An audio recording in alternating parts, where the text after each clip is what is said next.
마태복음 6장 22절, 23절 함께 읽겠습니다. 눈은 몸의 등불이니 그러므로 내 눈이 성하면 온몸이 밝을 것이요 눈이 나쁘면 온몸이 어두울 것이니 그러므로 내게 있는 빛이 어두우면 그 어두움이 얼마나 더하겠느냐.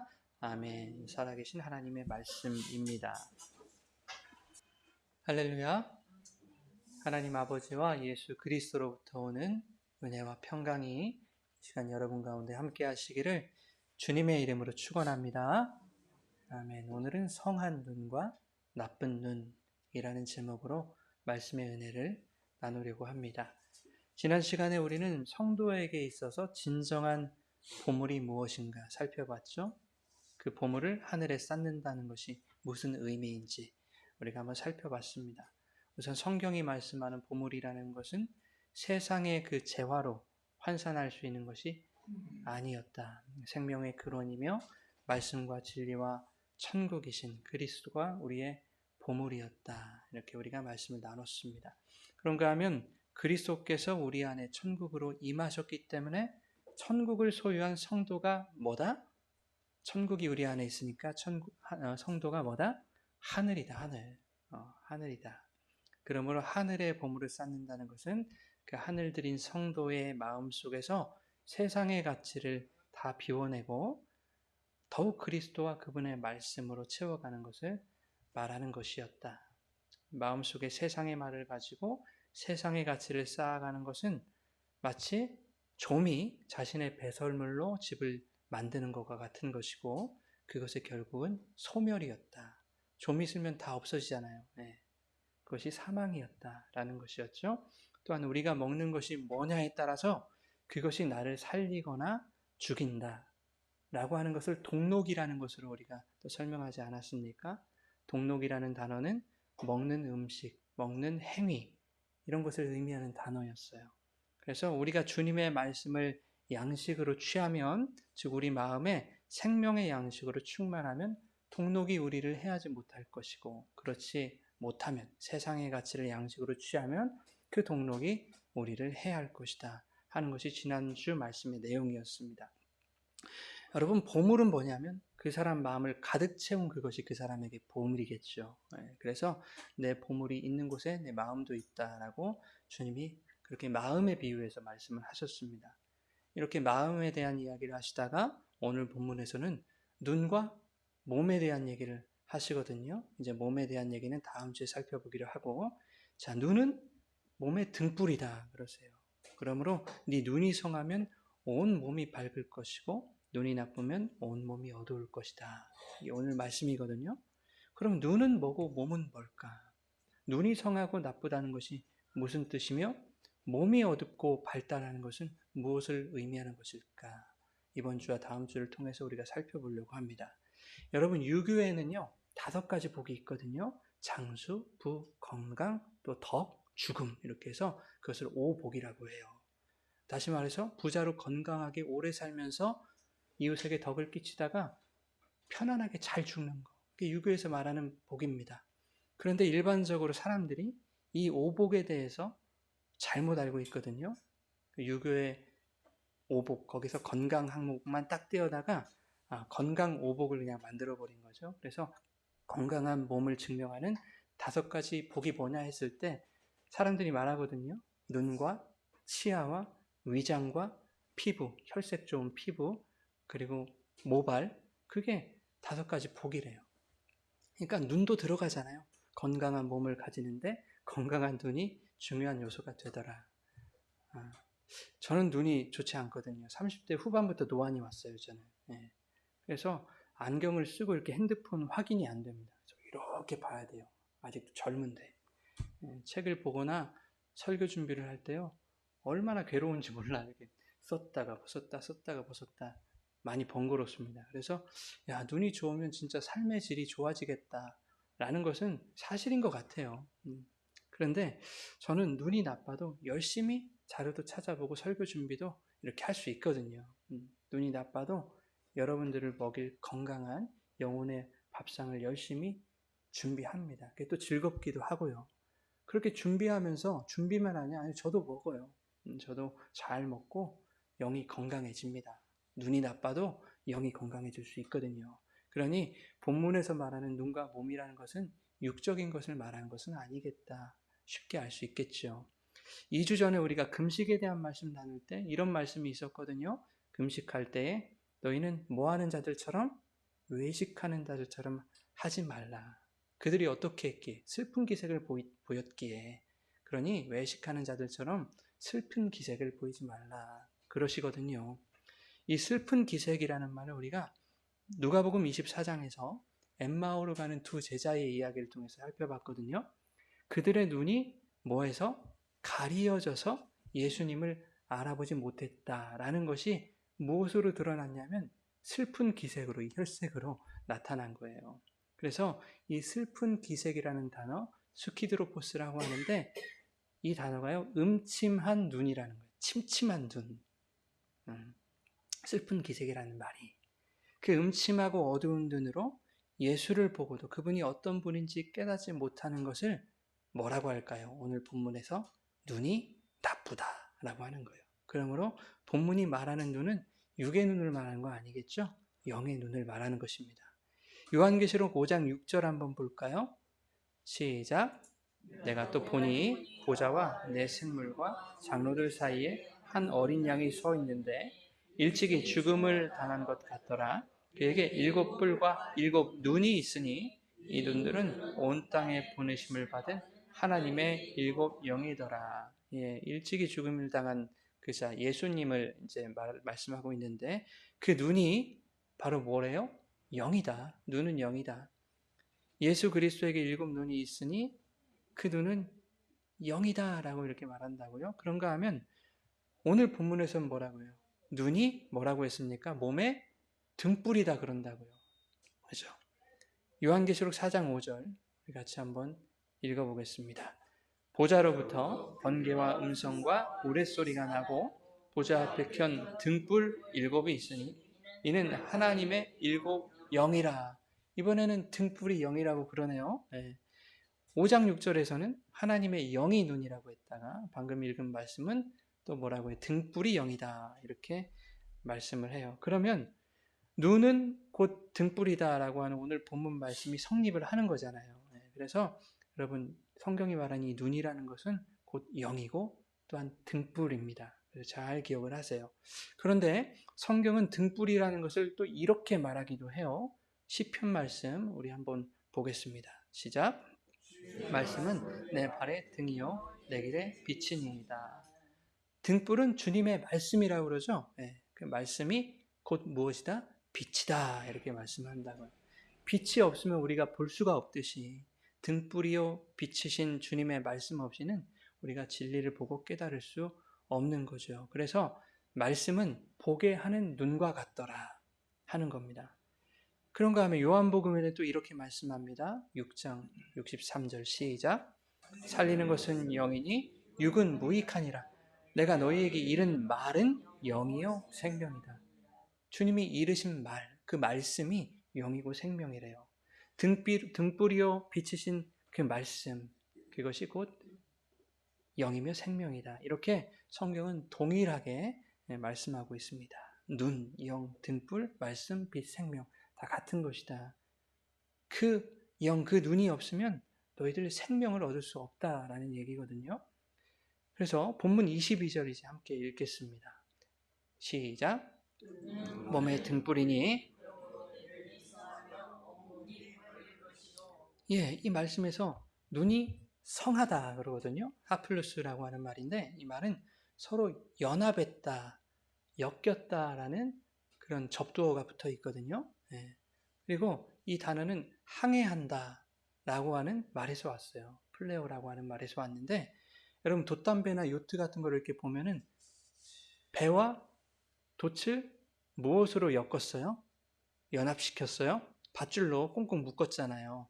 그래야 돛이 바람을 받아서 앞으로 이렇게 나갈 수 있잖아요. 항해할 수 있어요. 그래서 눈이 성하다는 말이 바로 거기서 왔습니다. 그 눈이 등불인 말씀으로 묶이고 진리와 연합했을 때 그것이 성하다 그러는 거예요. 배가 돛과 하나로 엮이고 묶였을 때 항해를 할 수 있듯이.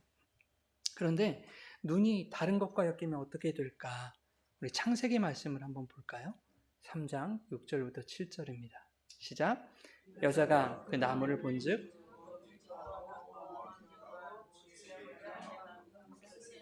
나무인지라 여자가 그 열매를 따먹고 자기와 함께 있는 남편에게도 주매 그도 먹은지라. 이에 그들의 눈이 밝아져 자기들이 벗은 줄을 알고 무화과 나무 잎을 엮어 치마로 삼았더라. 여기서 엮었다라는 말이 조금 전에 그 말이에요. 배와 돛담배를 엮었다, 항해하다. 예. 그런데 그 무화과 나무, 그 선악과 나무를 먹었더니 눈이 밝아지네요. 눈이 밝아지는 게 꼭 좋은 표현으로 쓰이는 것만은 아니다 라는 것을 여러분이 좀 아시면 좋겠어요. 창세기 3장에 아담과 하와가 선악과를 따먹은 후에 눈이 밝아져요. 눈이. 예. 눈이 밝아지자 자기들이 뭐 한 줄을 알게 됐어요? 벗은 줄을 알게 됐어요. 부끄러웠어요. 수치. 그래가지고 뭘 엮어서? 무화과 잎을 엮어서 치마를 삼았어요. 옷을 만들어 입었다 그 말이에요. 여러분, 무화과 잎은요 옷의 역할을 합니까 못합니까? 그 못해요. 눈이 밝아져서 발가벗은 부끄러운 실체를 알게 됐는데 고작 말라서 바스러진 없어질 나뭇잎을 엮어서 자기 자신을 감추더라. 사라져버릴 껍데기와 연합한 거죠. 눈이 밝아졌는데 선악과는요 육의 눈을 뜨게 한 거예요. 그래서 표피적이고 가시적으로 나타나는 그 현상만을 감추는 것에 마음을 쏟게 만드는 거예요. 나 이거 바로 지금 해야 돼. 안 하면 안 돼. 이런 현상에 급급하게 만드는 거예요. 나뭇잎으로 옷을 만들어 입으면 괜찮을 거야. 부끄럽지 않을 거야. 이렇게 자기가 하나님의 말씀을 어겼다는 건 생각도 못하는 거예요. 그러니까 하나님 앞에 나아가서 용서를 받든 혼이 나든 하나님께 나아가서 해결해야 되겠다. 이런 마음을 못 갖는 거예요. 육의 눈이 뜨이면. 아담은 선악과를 따먹고 밝아진 눈으로 하나님을 보려고 하지 않거든요. 그는 여전히 하나님과 귀로 듣고 말하고 소통하는 사이였어요. 근데 하나님을 보려고 하지 않아요. 동산에 거니시는 하나님의 소리가 들리자 하나님의 낯을 피하여 동산 나무 사이에 숨어버렸다. 성경 그렇게 말하거든요. 우리가 읽는 성경은요. 아담이 나무 사이에 숨었다라고 이렇게 번역하고 있는데 원어를 보면 동산 나무 한가운데 그 중앙에 숨었다 그러거든요. 그러니까 나무가 큰 나무인데 그 뒤에 한가운데 숨은 거예요. 그 말은 그 잎으로 치마를 엮어 만들었던 바로 그 무화과 나무 뒤에 꼭꼭 숨었다는 얘기예요. 아담이 눈이 밝아진 인간에게는 내 벌거벗음을 해결해 줄 것 같은 눈앞에 무화과 나무만 보이는 거예요. 하나님 안 보이는 거예요. 아담의 육의 눈은 밝아졌지만 영의 눈이 닫힌 겁니다. 그것을 두고 오늘 본문에서 뭐라고 한다고요? 눈이 나쁘다라고 말한다 그 말이에요. 누가복음 11장에 보면 보이는 표적만을 구하는 자들이 있었어요. 그들에게 예수님이 이렇게 말씀하세요. 이 세대는 악한 세대라 표적을 구하되 요나의 표적밖에는 보일 표적이 없다. 심판 때에 니느웨 사람들이 그 요나의 전도를 듣고 회개하였거니와 요나보다 더 크신 이가 여기에 있다. 예수님이 자신을 두고 이렇게 말씀하신 거거든요. 그 표적보다 더 큰 이가 바로 나다. 이렇게 말하고 있는 거예요. 요나의 표적으로도 그 표적보다 크신 예수 그리스도를 알지 못한다면 너희에게 무엇을 보여줘도 너희는 모른다. 요나의 표적이 설명하고 있었던 그 실체가 바로 나. 예수로 너희 앞에 서 있는데도 너희는 깨닫지 못하는구나. 너희가 바로 맹인이다. 라고 하는 겁니다. 그리고 그 이야기 바로 밑에 오늘 본문과 똑같은 말씀을 기록하고 있다고요. 누가복음 11장 34절만 한번 읽어보세요. 시작.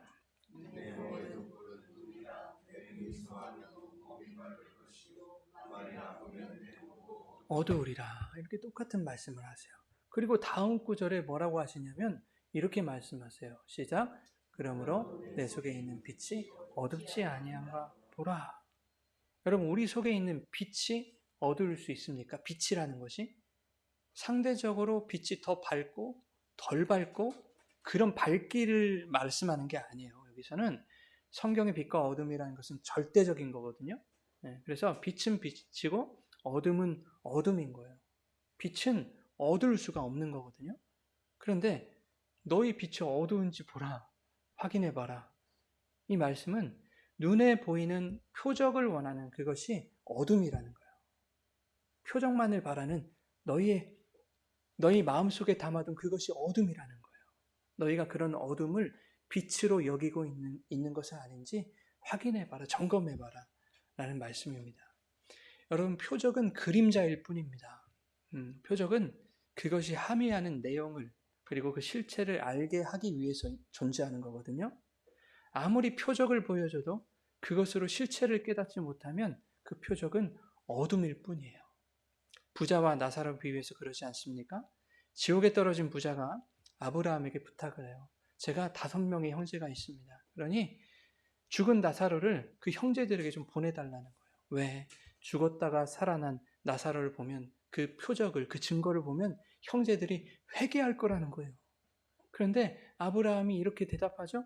죽은 자 가운데서 살아나는 그 표적을 보여준다 한들 그들이 성경을 통해 듣지 않으면, 성경을 통해서, 말씀을 통해서 깨닫지 않으면 그들은 권함을 받지 못한다. 그들을 회개 못할 거야. 말씀을 통해서 진리를 보지 못한다면 그 어떤 표적을 눈앞에 보여줘도 그들에게는 그것이 다 어둠일 뿐이다. 한 3주 전인가요? 제가 어둠에 대해서 잠깐 말씀을 드렸는데 이 어둠이라는 말이 그림자에서 왔다고 말씀드렸죠. 스키아라는 말인데 어둠은 그림자에서 왔어요. 그림자는 어둡잖아요. 그러나 그림자가 있다는 것은 빛이 그 그림자의 실체를 비추고 있다는 뜻이기도 해요. 그러니까 그림자, 나쁜 게 아니죠. 어둠 자체도 나쁜 게 아니에요. 어둠은 나쁘다고 인간이 그렇게 규정해버렸기 때문에 나쁘다는 인식이 있는 거지. 그렇죠? 그래서 눈이 어둡다는 것은 그 사람이 그 실체를 보지 못하고 그림자만 보고 있기 때문에 어두운 거예요. 눈이 어두운 거는 그가 그림자만 보고 있다. 자, 그러면 성경은 그림자가 보고 실체가 뭔지를 어떻게 말하는가? 히브리서 10장에 우리 같이 한번 읽어보겠습니다. 시작. 율법은 장차 올 좋은 일의 그림자일 뿐이요 참 형상이 아니므로 해마다 늘 드리는 같은 제사로는 나오는 자들을 언제나 온전하게 할 수 없다 그럽니다. 그림자는 바로 율법이더라. 무엇의 그림자냐? 장차 올 좋은 일의 그림자다. 율법이. 그럼 장차 올 좋은 일은 뭡니까?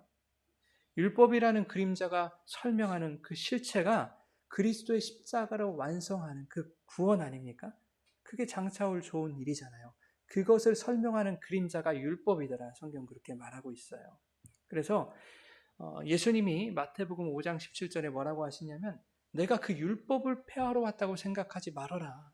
나 율법 폐하러 온 것이 아니라 뭐하러 왔다? 율법을 완전케 하려고 왔다. 그러시거든요. 방금 읽은 말씀도 그러잖아요. 너희의 율법적인 그 제사로는 어떻다? 온전하게 나올 수 없다. 너희가 완전한 존재가 될 수 없다는 거예요. 그 제사로는 영생을 얻을 수 없다는 거예요. 형식적이고 가식적이고 율법적인 그런 제사로는. 우리의 예배도 마찬가지예요. 일주일 만에 한 번씩 나와가지고 형식적으로 드린 그 예배. 나 예배 드렸으니까 하나님 자녀야. 나 구원 받겠지. 그런 걸로 구원받는 게 아니란 얘기예요. 히브리서 9장 24절 계속해서 읽겠습니다. 그리스도께서는 참것의 그림자인 손으로 만든 성소에 들어가지 아니하시고 바로 그 하늘에 들어가사 이제 우리를 위하여 하나님 앞에 나타내시고 그리스도는 손으로 만든 성소에 없다고 하시죠? 이 건물 교회에 없는 거예요. 그리스도는. 그죠? 성소, 성전, 교회 건물, 심지어 성경 이런 것은 모두 참것을 실체를 설명하는 그림자일 뿐이다. 그것을 보고 너희가 실체를 깨달아야지 라는 말씀이에요. 그런데 그리스도는 참 성전인 하늘에 계신다고 하죠. 그 하늘이 어딘데요? 이 교회 건물 안에 있는 게 아니라 하늘이 어디냐고요. 여기잖아요. 여기. 그 하늘에 계신다. 눈으로 볼 수 없는 은밀한 성도의 마음. 그 하늘에 주님이 성소로 들어오셨다. 자주 말씀드리지만 요한복음 1장 14절 말씀이 육신되어 우리 간에 거하셨다. 그 거하셨다는 말이 텐트를 치셨다는 거 아니야? 장막을 치셨다 우리 안에. 그죠? 예. 그래서 고린도전서 3장에 뭐라고 합니까? 너희가 하나님의 성전이다. 성전이 들어오셨으니까, 성전이 들어오셔서 자기 처소를 삼으셨으니까 너희도 성전이다. 이렇게 말씀하신다고요. 골로새서 2장 16절 17절입니다. 시작. 그러므로 먹고 마시는 것과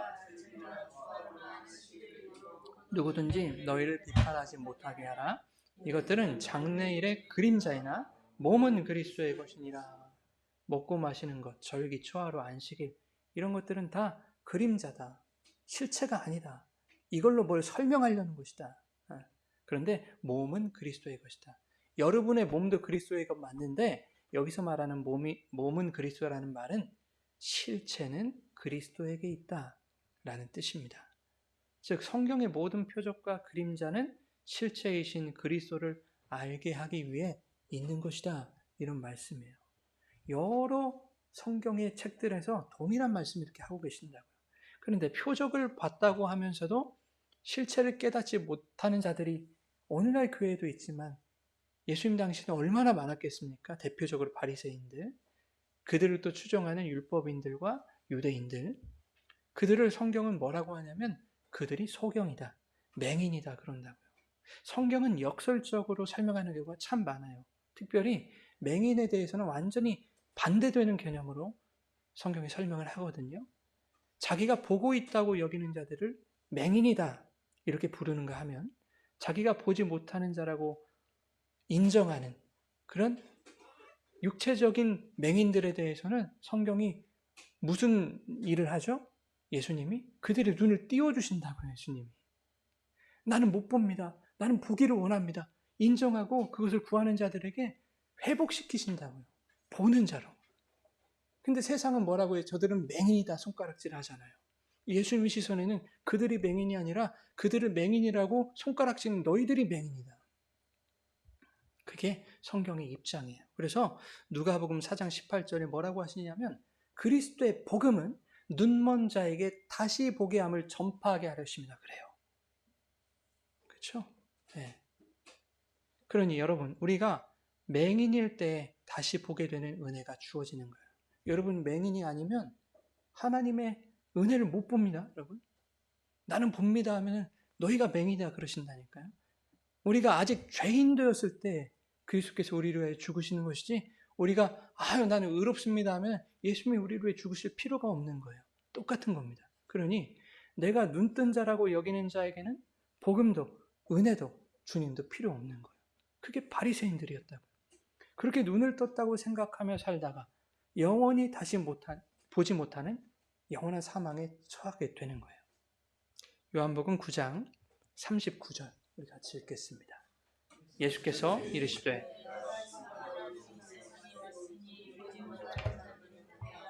보는 자들은 맹인이 되게 하려 함이라 하시니라.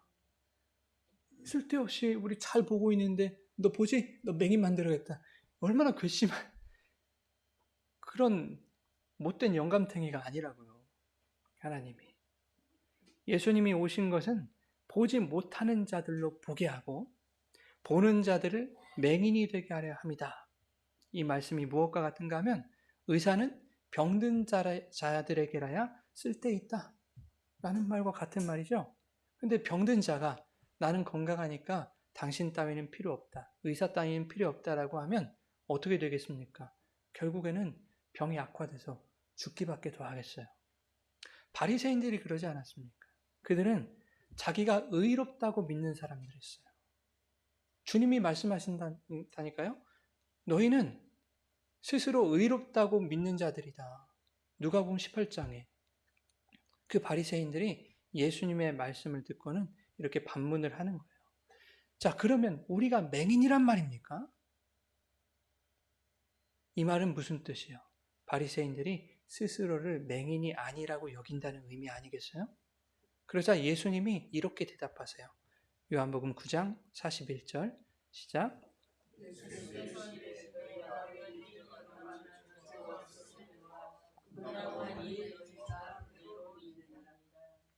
예, 우리가 맹인입니다. 우리가 진리를 보지 못하는 자입니다. 라고 했다면 차라리 나았을 것을. 그죠? 너희는 이미 스스로 보는 자라고 생각하고 있다는 거예요. 차라리 너희가 맹인임을 인정했다면 내 은혜가 너희에게 미쳤을 텐데. 그러나 너희는 율법이라는 그림자를 훤히 보고 있다고 자랑하고 또한 그 율법의 요구를 성실히 이행한다고 자부하면서 그렇게 스스로를 의인이라고 믿으면서도 너희가 보고 행하는 그 율법의 실체인 나를 알지는 못하더구나. 그러니 너희는 죄인일 뿐이다. 이런 말씀입니다.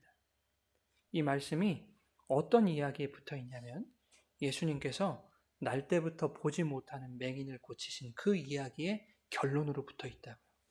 이 맹인은 날 때부터 보지 못했으니까 그 사람의 모든 기억은 뭐겠어요? 어둠이거든요. 아무것도 못 봤습니다. 태어날 때부터. 어떤 사물도 형상도 그림자조차도 본 적이 없는 사람이에요. 심지어 그는 어둠이 뭔지도 모를 거예요. 어둠이란 개념도 모를 겁니다. 어둠은 빛이 뭔지를 아는 자가 깨닫는 거잖아요. 예수께서 땅에 침을 뱉어서 진흙을 이겨서 그 사람의 눈에 바릅니다. 맹인의 눈에. 그렇지 않아도 보이지 않는 눈을 더 어둡게 만드는 액션인 거예요. 그러나 주님의 타액으로 진흙을 이겨서 발랐다는 것은 그분의 입에서 나오는 능력, 즉 주님의 말씀으로 모든 세상적이고 인간적인 가능성을 차단하셨다라는 의미입니다. 이 땅의 방법으로는 죽었다 깨나도 너는 볼 수 없어. 그런 뜻이에요. 그의 실체를 폭로한 거예요. 그리고 주님이 맹인에게 뭐라고 하시냐면 실로암 연못가에 가서 씻어라 그러신다. 그러니까 어떻게 해요? 죄인이 가서 씻어요. 맹인이. 죄의 실체를 폭로하시는 것을 끝나지 않으시고 실로암에서 씻어라 해결책을 제시하신다고요. 우리 주님은. 맹인이 그 말씀대로 연못에서 씻으니까 어떻게 됩니까? 이에 가서 씻으니 그의 눈이 밝아졌다 그래요. 자, 맹인이 실로암에 가서 씻었다는 것은요. 세상의 방법으로는 결코 눈뜰 수 없는 자신의 어두운 존재를 자기가 인정했다는 거예요.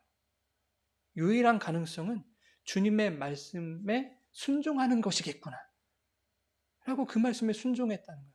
맞아. 나 가능성 없어. 나 볼 수 없어. 나 못 보는 자야. 근데 이 말씀이 나의 유일한 가능성이야.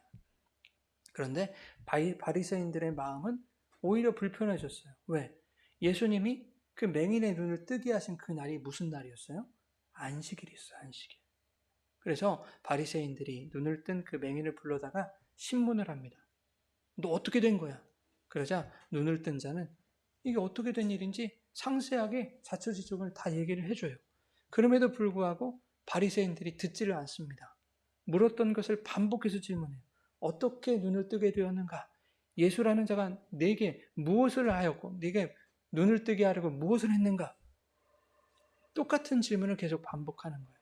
그러자 눈을 뜬 사람이 이렇게 말합니다. 요한복음 9장 30절 같이 읽겠습니다. 그 사람이 대답하여 이르되 이상하다. 이 사람이 내 눈을 뜨게 하였으되 당신들은 그가 어디서 왔는지 알지 못하는도다. 예, 참 이상하다는 것이요. 평생 보지 못했던 내 눈을 그분이 뜨게 하셨는데 그 생생한 표적이 바로 나인데 그 표적을 눈앞에서 보면서도 당신들은 왜 그분을 모르느냐 그 말이에요. 예. 당신들은 평생 뜬 눈으로 보고 살았으면서도 왜 나타난 현상과 이 증거, 표적을 보고도 그 실체를 깨닫지 못하냐는 거예요. 내가 이렇게 눈을 떴는데 그분의 은혜로. 그러나 맹인은 그 실체이신 주님이 어떤 분인지를 깨닫게 되죠. 네, 바리새인들과 달랐던 거예요. 그래서 그는 바리새인들에게 그분은 하나님으로부터 오신 분이다 라고 당당하게 말한다고요. 그러자 바리새인들이 그 맹인을 쫓아내버려요. 그런데 예수님이 쫓겨난 그 사람을 찾아오십니다. 그리고 이렇게 말씀하세요. 네가 나를 믿느냐? 내가 믿고자 하나이다. 예수께서 이르시되 네가 나를 보았다 그런다고요. 눈뜬 걸 말하지 않으세요. 네가 나를 보았다 그러신다고요.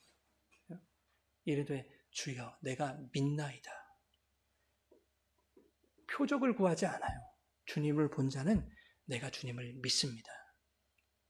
이 말씀 뒤에 보지 못하는 자들은 보게 하고 보는 자들은 맹인이 되게 하렴이라. 본다고 하는 그들의 죄는 그대로 있을 것이다. 이 말씀이 붙어 있는 거예요. 눈을 뜬 자를 쫓아버렸던 바리새인들에 대하여 예수님이 하신 말씀이죠. 본다고 여기는 너희가 바로 진짜 맹인이다. 너희는 눈이 나쁜 자들이다. 여러분, 맹인은 예수님의 말씀대로 실로암 연못에 씻었더니 눈이 밝아졌어요. 그런데 아담은 하나님의 말씀을 어기고 선악과를 따먹었더니 눈이 밝아졌어요. 이 두 사람의 차이가 뭔지 아시겠어요? 영의 눈이 열린 것과 육의 눈이 뜨인 것을 말하는 거예요.